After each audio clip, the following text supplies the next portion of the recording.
start Leibniz theorem. It is an important theorem in BSc and BTech classes. What is theorem? Let U and V are the function of x, then nth derivative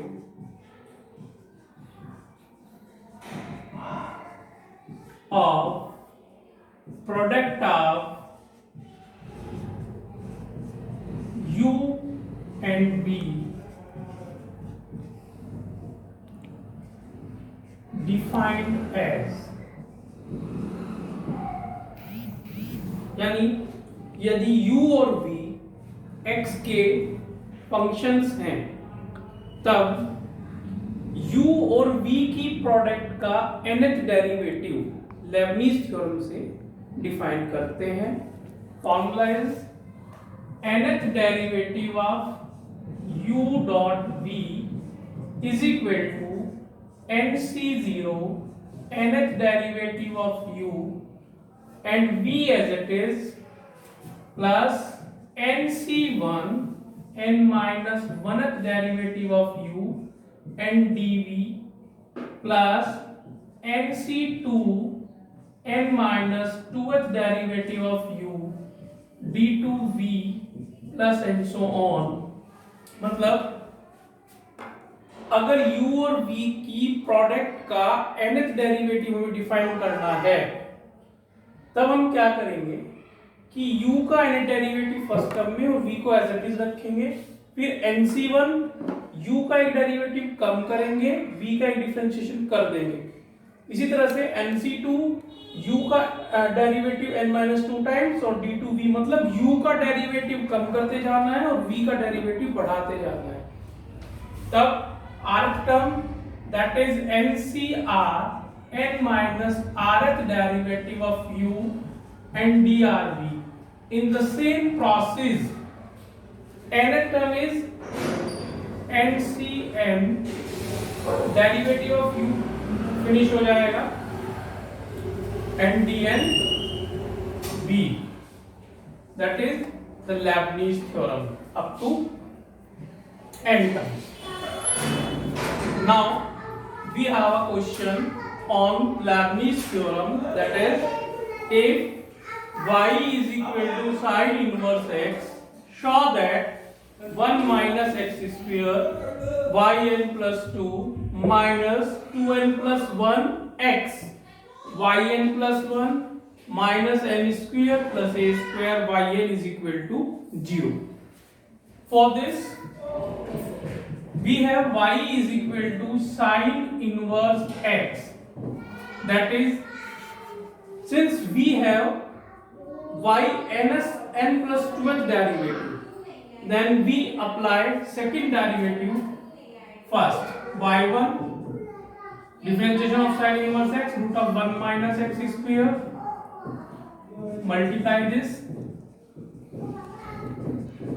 squaring on both sides, that is 1 minus x square y1 square is equal to 1. Now differentiation with respect to x, first as it is, differentiation of second to y1 y2 plus y1 square as it is, differentiation of first that is minus 2x and differentiation on 1 is equal to 0. That means we have the second derivative of y is equal to sine inverse x, that is 2 throughout cancel out and y1 also cancel.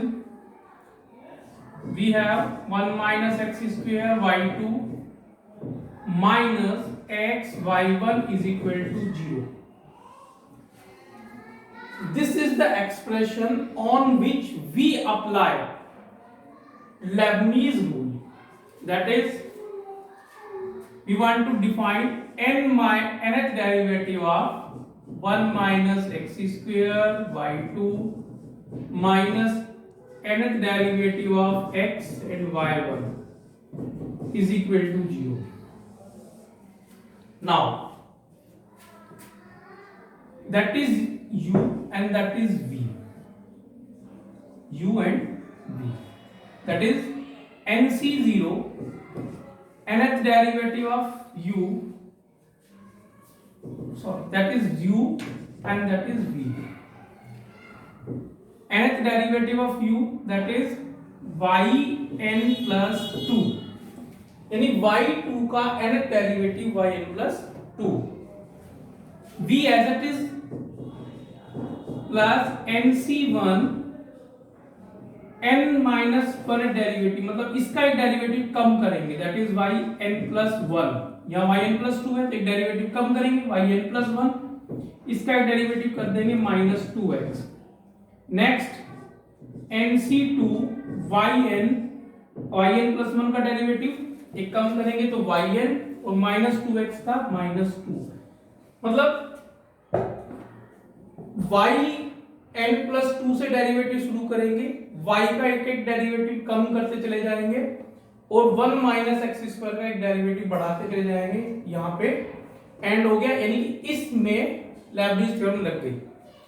Minus यहाँ पे x, इसका derivative करेंगे तो yn plus 1, फिर nc1 yn plus 1 का एक derivative come, that is yn, x का derivative 1।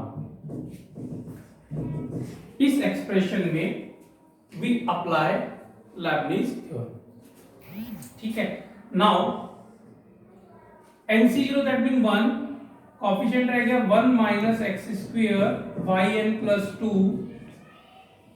yn plus 1 के अगर कोएफिशिएंट देखें, एक कोएफिशिएंट यहां से निकलेगा, एक कोएफिशिएंट यहां से आएगा, that is minus 2nx, nc1 n हो गया तो minus 2n तो यहां से आया और minus x अगर हम कॉमन लें तो plus 1x yn plus 1, मतलब इन दोनों टर्म्स में से yn plus 1 कॉमन लिया, माइनस x कॉमन लिया, तो इस टर्म में 2n और इस टर्म में plus 1 बचा।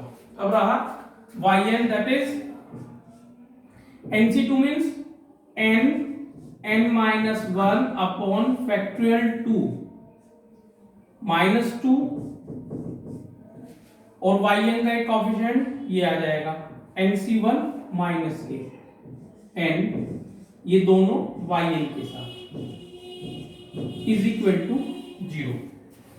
अब 2 कैंसिल हो गया, that is your 1 minus x square yn plus 2 minus 2n plus 1 x yn plus 1, इसमें से अगर माइनस आप कॉमन ले लें, that is n square minus n plus n, तो n square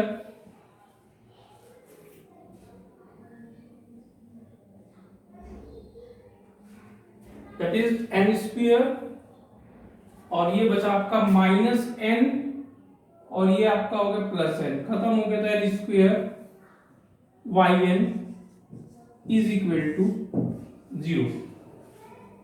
That's being your proof. I think this being n square yn is equal to 0. That being your proof. Thank you.